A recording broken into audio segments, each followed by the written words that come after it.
আসসালামু আলাইকুম। আপনাদের সাথে আছে আমি ফায়াজ রহমান। আজকে আমরা জানবো জাভাস্ক্রিপ্টের মাধ্যমে কিভাবে আমরা কোনো একটা স্ট্রিংকে আপার কেসে এবং লোয়ার কেসে কনভার্ট করতে পারি। চলুন শুরু করা যাক। যখন আমরা কোনো একটা স্ট্রিং এর মধ্যে টু আপার কেস এই ফাংশনটি ইউজ করব তখন মূলত সেই স্ট্রিংটি আপার কেসে কনভার্ট হয়ে যাবে। আর যখন আমরা টু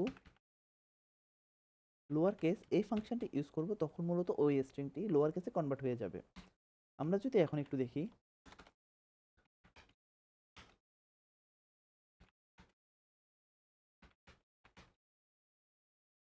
ডেভেলপার, আমরা যদি এই অংশটুকুকে আপার কেসে কনভার্ট করতে চাই তাহলে আমাদের টু আপার কেস এই ফাংশনটুকু ইউজ করতে হবে। এখন যদি আমরা কনসোল করি string dot to upper case function, এখন যদি আমরা এখানে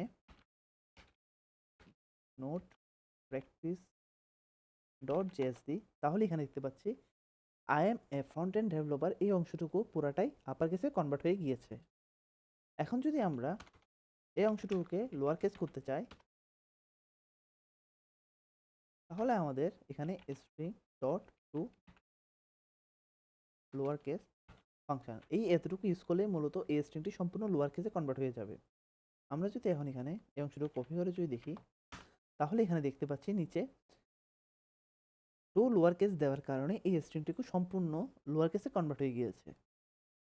তাহলে আমরা এখানে দেখতে পাচ্ছি যখন আমরা টু আপার কেস ফাংশনটি ইউজ করব তখন মূলত কোনো একটা স্ট্রিংকে সম্পূর্ণভাবে আপার কেসে কনভার্ট করা যায়।